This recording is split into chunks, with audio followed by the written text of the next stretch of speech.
I've lost the words. Bloody hell. I wonder if I do this. Bit like a security body.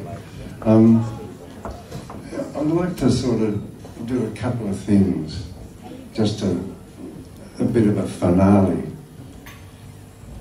In essence, I'd like to just run through a little bit of a poem. Only 2 verses, it's short, don't worry. As you set out for Ithaca, hope your journey is a long one, full of adventure, full of discovery. Lystragonians, Cyclops, wild Poseidon, don't be afraid of them. You won't find things like that on your way, as long as you keep your thoughts held high, as long as a rare excitement stirs your spirit and your body. Lystragonians, Cyclops, angry Poseidon, you won't encounter things like that unless you bring them along inside your soul, unless your soul sets them up in front of you. Hope your journey is a long one. May there be many summer mornings when with what pleasure, what joy you sail into harbours seen for the first time.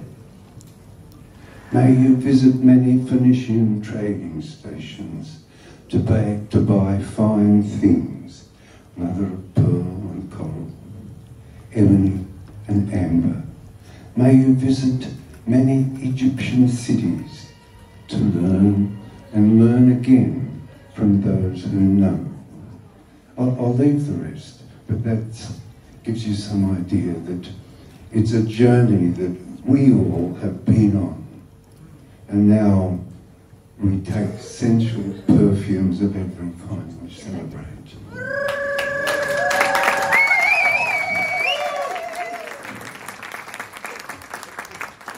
Next, what it is. Now all of us, except for a few brothers that I see here, all of us are from somewhere else. We all come here. We all come from somewhere else and gathered together under the name of an Australia, or Australians. What characterises an Australian? A few things. We are all ascend from the dirt. We are men and women of the dirt. We don't have aristocrats, although we have people who ponce around places where they are. That's forgivable, it's just the play of life. Vincent Lingari and Gough Whitlam. Gough Whitlam poured dirt into Vincent Lingari's hand. Lingari and Gough are men in the pantheon of Australians. Vincent Lingari's house had a dirt floor, and yet he caused and changed a substantial part of Australia. I want to celebrate. I want us to reverence those men and women. That's important because they are our ancestors and we rest on the shoulders of our ancestors. I want to praise here and wonder why. I want to praise here John Pilger.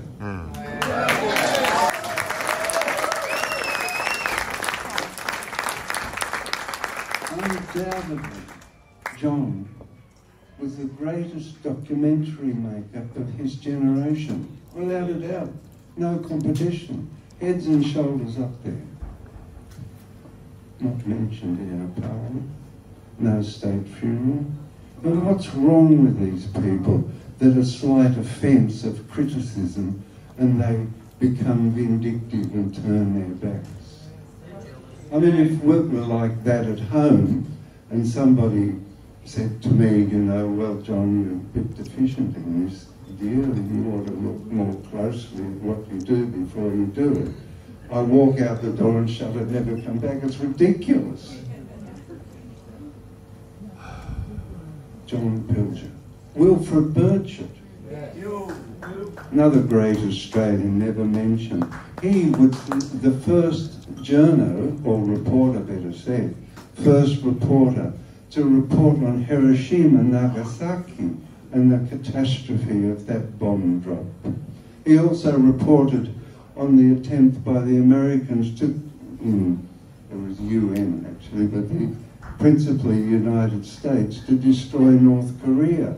The Curtis LeMay, in charge of the Air Force at the time, said to the other generals, look, I've bombed everything twice. There's not a stone upon a stone left in North Korea.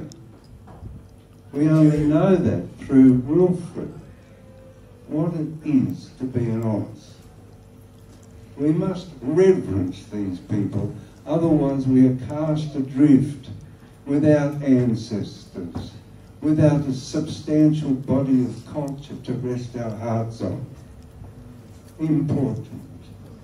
Julian Assange, another one whose freedom tonight we celebrate here.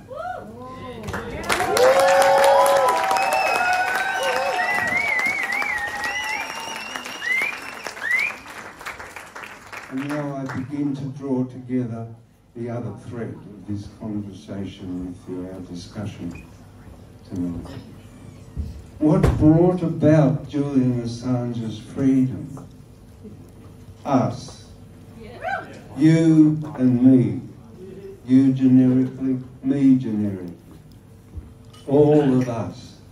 It was a phenomenon that was extraordinary to be involved in, to watch an incoming tide rise to a king tide and then become a tsunami, and that tsunami propelled the Parliament of Australia to make a motion to the United States, the mighty United States, who were fearful.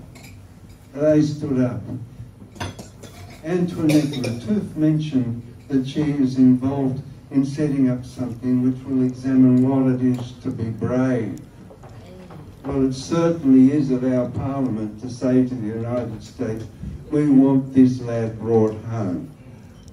Then a delegation goes from Australia to the United States Congress and says, look, fellas, this is our citizen. It needs organising. Get to work. The Prime Minister, Stephen Smith, the High Commissioner, Kevin Rudd, began weaving the necessary diplomatic web to bring Julian home. We don't know the inner and out of it, but we can speak to ex-diplomats and they'll give us a clue here and there. The Parliament also, members of the Parliament also went and saw Caroline Kennedy, who's the US ambassador in Australia, and said to her, look, we want Julian brought home. These parliamentarians and politicians are part of us. They only act that way because of the upwelling of feeling from us. Previous foreign minister, I've got to tell you, this is a pollute. The previous foreign minister, Maurice Payne, got 24,000 emails from Assange supporters. That's more than one, 24,000 repeated to her over and over again, so much so that the Parliament, I believe, I'm told, changed its methodology. If an email has the same title or similar title, then after 5, it goes into an archive.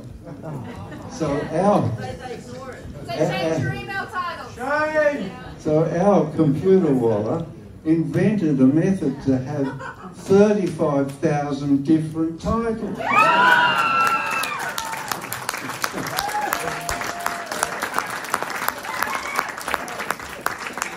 Now, to have that sort of intellect on your side is a winner. And he's not the only one, there are dozens of us. They're all here tonight. You represent those people. Another thread to join with the others. This is the final. AUKUS and the Northwest Shelf. Australia exports more gas, natural gas, than Qatar. Qatar gets $29 billion for that gas each year. Australia gets 800 million. Rip off. I reckon that's a task for us that we're equipped to do.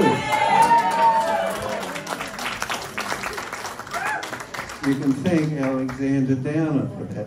Alexander Downer was High Commissioner for London. A friend of ours, Kieran O'Reilly, put a buttonholed him in the street outside Harrods and said, you know, what are you going to do about Julian Assange? He replied, oh, nothing. He's an Ecuadorian citizen now, not our responsibility. Dennis Halliday and Hans von Sponek, they were third in charge of the United Nations. They're friends of, you know, they're supporters. Dennis, in a delivery to the United Nations, I can't remember that, forgive me. This is some years ago, in a delivery to the United Nations, said that it's very unusual to find a man in such a high station of life so stupid.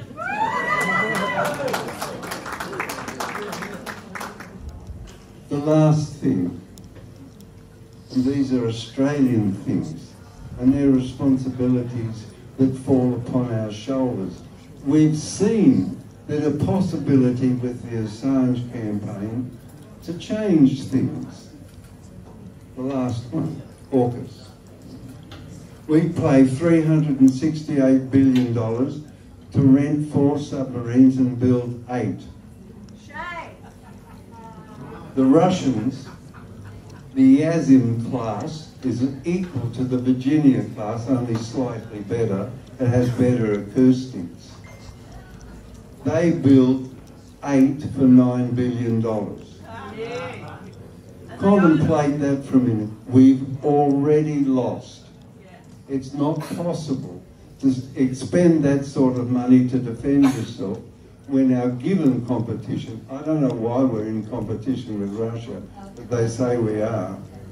I mean, I actually like Russia, but this hat to sort of symbolise the protest against, you know, them choosing our enemies for us. The same as James made a comment about China. What do I want to fight China for? Weird. Anyway, submarines are a platform for weapons. The Russians have hypersonic missiles on their submarines. We have cruise missiles. They're obsolete. So we've a double indemnity. We've lost in both directions. It's now become a responsibility of Australians to assist the Prime Minister to get this albatross off our necks. We assist the Prime Minister. We do not resist or curse. We assist these parliamentarians. And the Clausewitz dictum. It is fair to judge an event by its results, for it's the soundest criteria. That applies to the Assange campaign. I'll repeat it again. It's fair to judge an event by its results, for it is the soundest criteria. Yes. Congratulations.